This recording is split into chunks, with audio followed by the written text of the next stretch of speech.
All right, welcome everyone. Today we are talking about the data dashboards and navigation of our new dashboard format, our dashboard platform, QuickSight.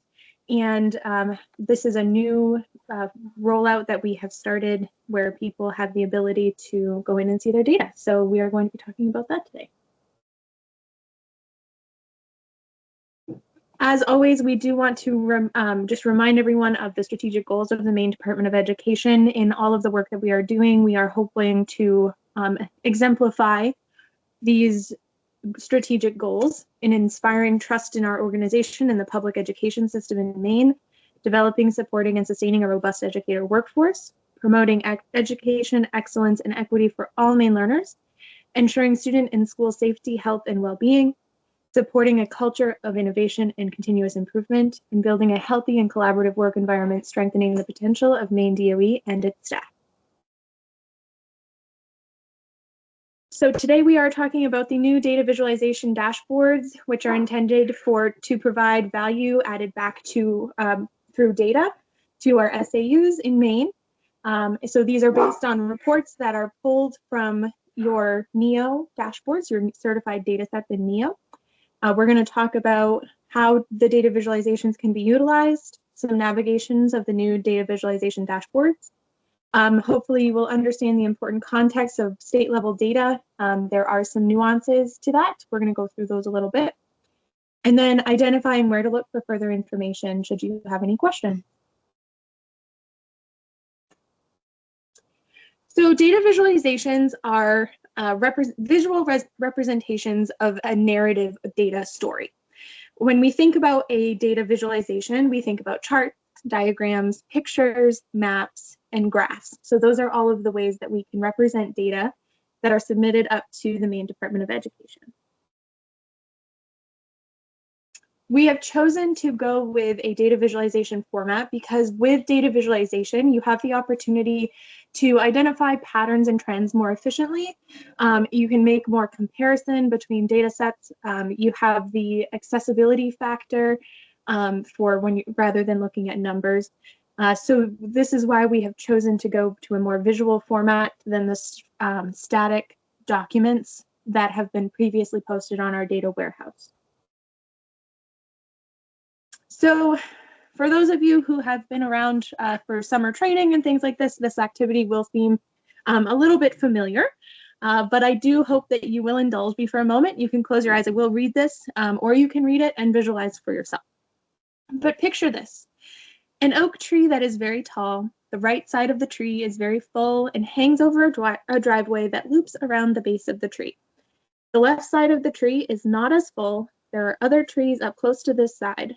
There is an early morning sun shining, but most of the tree is in shade cover, except for the top, which shines a bright green. The lowest branches of the tree hang a few feet from the ground, and gradually they get long and skinny as you look up the tree. So picturing your tree, was this the tree that you were picturing? I kind of doubted a little bit. This is a tree from my parents' yard that was taken this summer. Brett, would you mind clicking one more time? I think there should be one more piece there. There we go. So this photo was taken in June of this year on the 25th. This was taken at 7:18 a.m. This is a snapshot of this tree. As you can see on the description to the right, that this tree no longer actually looks this way. Couple different reasons. When we picture a green tree that is leafy, oftentimes this time of year, that tree is no longer going to have leaves. And so that is one of the reasons that it looks different. However, there are a couple other things that have made this tree change since this picture, including the bottom branch being cut off. That was cut because it was hitting vehicles that were driving through the driveway. And a tree company had come through one day to cut down the back side of this tree, cut it back a little bit so that the power lines could go through. So there are a couple things that have changed with this tree since this picture was taken. So this snapshot in time is a representation of this tree However, it is not how it currently is looking, which is something that I want everyone to kind of remember about state level data, is that the data that we're using is based on a certified snapshot, and therefore it is going to look different now than when it was certified. So similar to how this tree behaves, or this picture of this tree behaves, this snapshot has a representation of it. However, now it is looking rather different.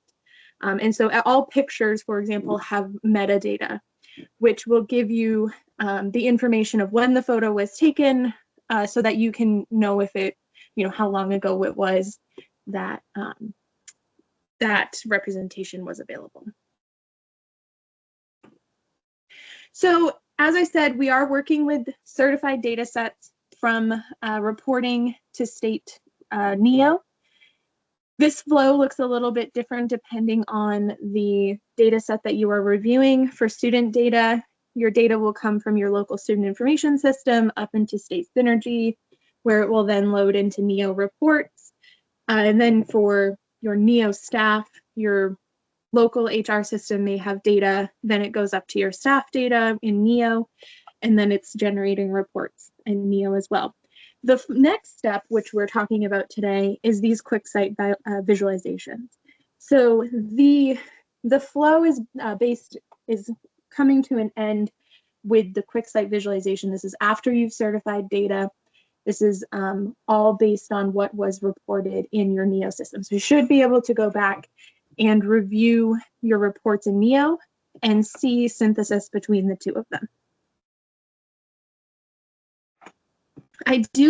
We are in the middle right now of the ESSA dashboard review, and I do want to just make sure that everyone is aware that the two are not the same. ESSA dashboard is created with a program called Tableau. The dashboard is used for accountability purposes. All of the enrollment data and the attendance data and things like that are based off of enrollments as of the accountability date, which is certified in the ESEA demographics report. Last year, for example, that was 5/30, that accountability date. So it would be based on any enrollments on that specific day. The ESSA dashboard gets updated annually once that data is all aggregated together.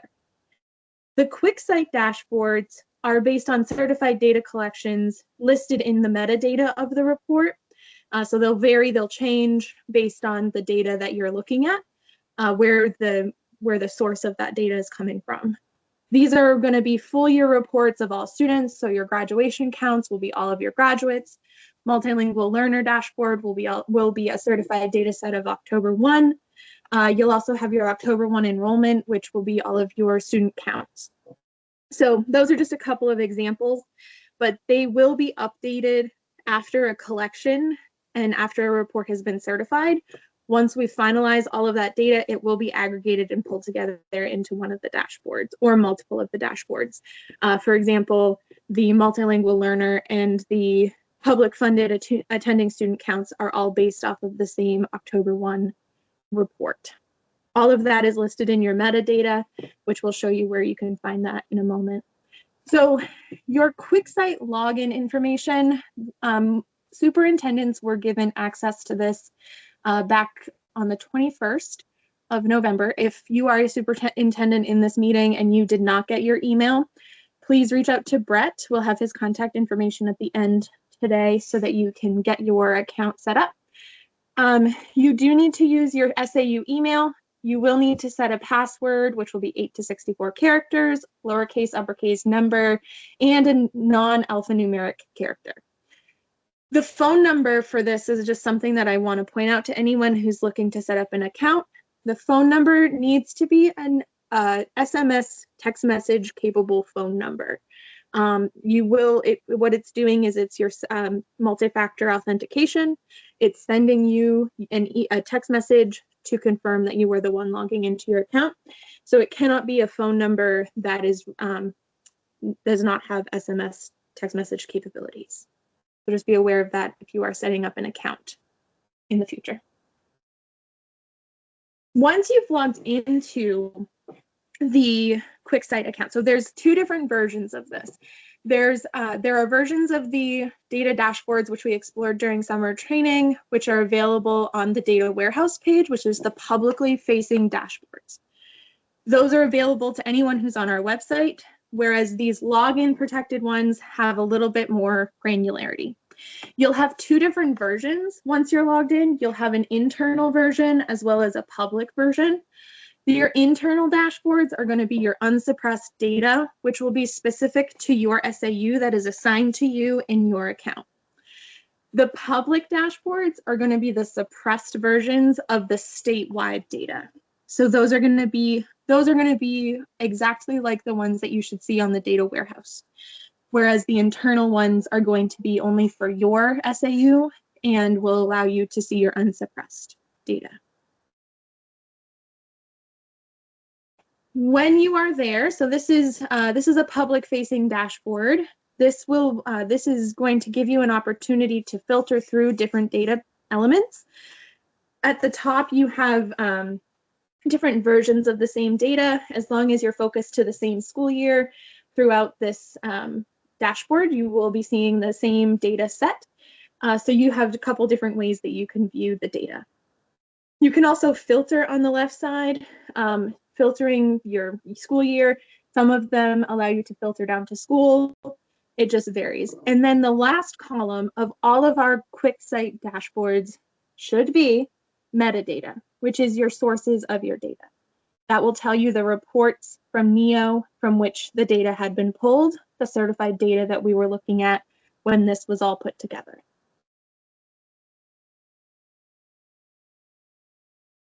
When you are looking at a dashboard also, you will see your school year, or you should see your school year or overtime data available to you on the left side. This is really important to kind of keep in mind, something that when we're looking at state level data, the school year is often the last year of a school year. So if you, for example, when you have school year 2023-2024, that is going to be your school year 2024 because that is your fiscal year 2024.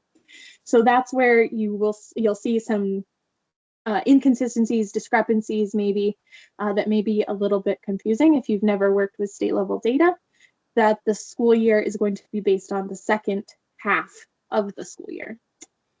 All counts are based on the point in time data collections reported in NEO. So each year you should be able to go back in your NEO report and see your overall counts. For this dashboard, it would be October 1. You would be able to see your data as long as you're in your internal version for your specific school. It should go back all the way and match your October 1 enrollment reports. The exact source again of every dashboard is going to be listed in your metadata. So the metadata tab, again, is available on all of your dashboards. This should be the last tab. It is going to give you some information about data privacy. It will give you information about the demographic groups that are included and the student categories that are included in the data that you're reviewing. The data sets will include the data from which, or the report from which the data came. For example, this one is showing reports.student enrollment historical October 1 public and reports.October students with SPED. So it's coming from your October 1 enrollment reports and your special education counts. Again, similar to that picture, the data is going to change. If you're looking to track back, you would want to track back to that certified report rather than what you maybe are seeing in your PowerSchool, Infinite Campus, local student information system, which will be giving you, an up-to-date count unless you're looking at a certified count. So just be aware of that your numbers are going to vary once this certification takes place. You're going to see different data from what's reported here to what may be available on your in your operational data, which would be your local student information system. The last part that's listed here is your data definitions, and those should be all aligned with what you're reporting in Synergy and NEO. And available in all of our data dictionaries. The internal version of the reports have a little bit more functionality available to you.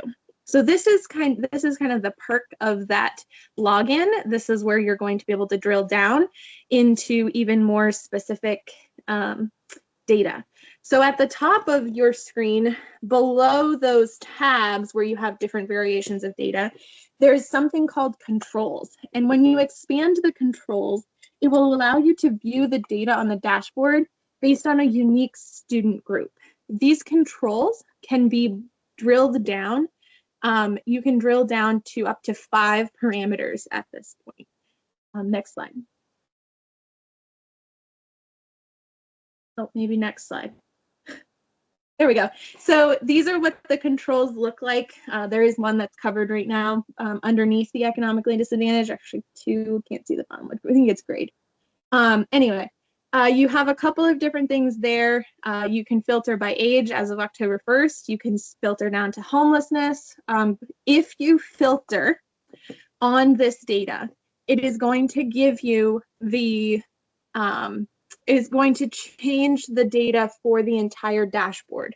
So if we selected economically disadvantaged yes here, we'll go to the next slide.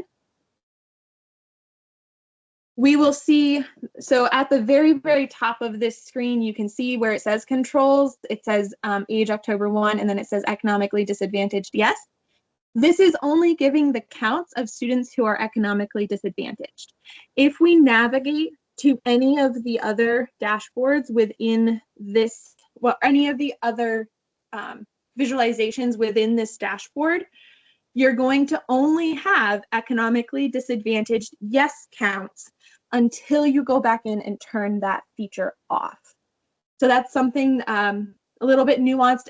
I know Brett has also emphasized that he has logged out of the program and logged back in, and those controls are still on those dashboards. And so he had to turn them off still. So even logging out and logging back in, just checking your controls and making sure that everything is reset can be really important. It's when you're looking at this data for accuracy. We are looking for feedback. Currently, we are running a pilot of a select few districts who are providing feedback, looking deeply into these dashboards and giving us information about what is useful, what they might want to see. We are looking for feedback. You are welcome to scan this QR code. I will also send this out to you after we get the recording available. I'll send out a mass email to everyone and include the link for this Qualtrics survey. We do want this to be a useful asset for everyone. And so as it's a new program, what data are you looking for that will help you in your school board meetings, will help you with your public reporting, anything like that. So we want it to be useful for all of you. So your feedback is going to help us ensure that we're meeting that mark. And we really appreciate that. We are offering, well, I'm not offering, Brett is offering office hours for the dashboard. So once you're logged in, if you have questions, if you want to give your feedback, face to face as much as you can with a computer, with Brett, he is offering these 5 opportunities for office hours. The links to these office hours are available on the Maine DOE events calendar. And you should be able to join him at any time during these timeframes to ask your questions and give any feedback in addition to the survey. If you have any questions, please feel free to reach out to Brett. If you have questions about logging in, brett.molen@maine.gov.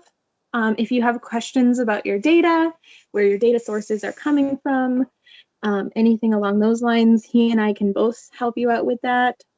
We're happy to do that. And okay, so Leanne, you might need to reach out to Brett for that so that he can get you your email. I know we had a couple people yesterday when we sent out that email about today's webinar that were having some issues logging in. send him an email. He should get right back to you. He was pretty on top of it yesterday.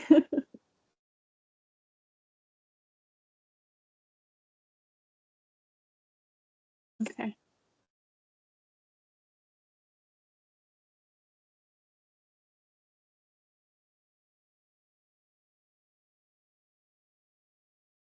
Oh, I don't know what that's doing. So yes, so non-superintendents, Leanne, I'll come back to your question here in a moment. Non-superintendents, we are working on a plan for getting this rolled out to all of you. Brett, do you want to speak to that plan a little bit? Sure. So the first wave of people gaining access are the superintendents. Our goals next would be assistant superintendents as well as data specialists. From there, we're looking for your feedback to let us know who else in your SAU or maybe even at the school level it might be useful to share some access with. These are things that we're working through now. I hope to have at least assistant superintendents and the data specialists able to be part of this starting end of January, mid-February, something like that. But certainly if there's an extenuating circumstance or you really feel strongly that somebody needs access right now, by all means, email me, let me know, and we can talk through it and see how we might be able to help. I do see that, Leanne, you had tried to email me yesterday and it bounced back. Both Allie and I, along with a couple of other folks up at Maine DOE, experienced some email trouble yesterday. I was able to email many, many people, but there were one or two addresses that bounced back for me as well. I have IT looking into it, so hopefully that fixes it. Um, Leanne, if you don't, I'll tell you what, I'll reach out to you. I'll give you a call if that's okay, and we'll work through it together over the phone, and we'll solve it that way. Nancy, I see you as well. I'll go ahead and send that.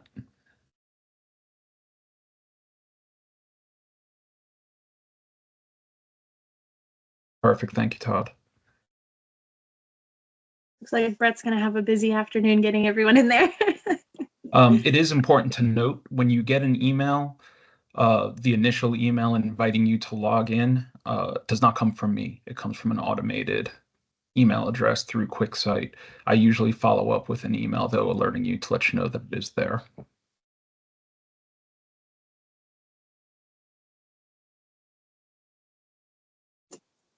All right, are there any other questions? I'll just give a couple more minutes here before we close out today's meeting. If there anything does come up, please feel free to reach out at any time. We'll get you set up. We'll try to problem solve. A couple things have come up as we're doing our pilot, some just nuances with the data. So if you have any questions about how we're reporting, please feel free to reach out and if we don't have an answer, we'll find it for you. We will not be providing the slides for today, but we are going to have the recording available, Cindy. So I will get those over to Matt as soon as possible so that he can get that posted and out for you today. And certainly, as Ali said previously, please, please don't hesitate to reach out and contact either one of us. We are more than willing to walk you through things as difficulties, obstacles, or simply, ideas for what might be next come to you. By all means, let us know. We would love to make this as useful to you as possible. We are working on a lot of development of dashboards currently. One of the dashboards that we're working on is development of this comprehensive needs assessment. And so a dashboard that will pull that information together for you all. We are launching that with our pilot to hopefully be able to get some feedback on it before we send it out into the rest of the accounts. So that's some of the work that we're able to do. So. Paula, yep. So I'm starting off just by giving some December office hours, and I tried to scatter it on different days of the week and different times of day to capture everybody's availability. But certainly there will be additional office hours set up in January and moving forward. Again, I'm willing to take if there's a better time that you think would be more appropriate for you or your data specialists, I can work that into my schedule to make sure that we are convenient to you. So by all means, reach out. If there's one that doesn't work for you, let me know what would work better, and we will try to make that happen.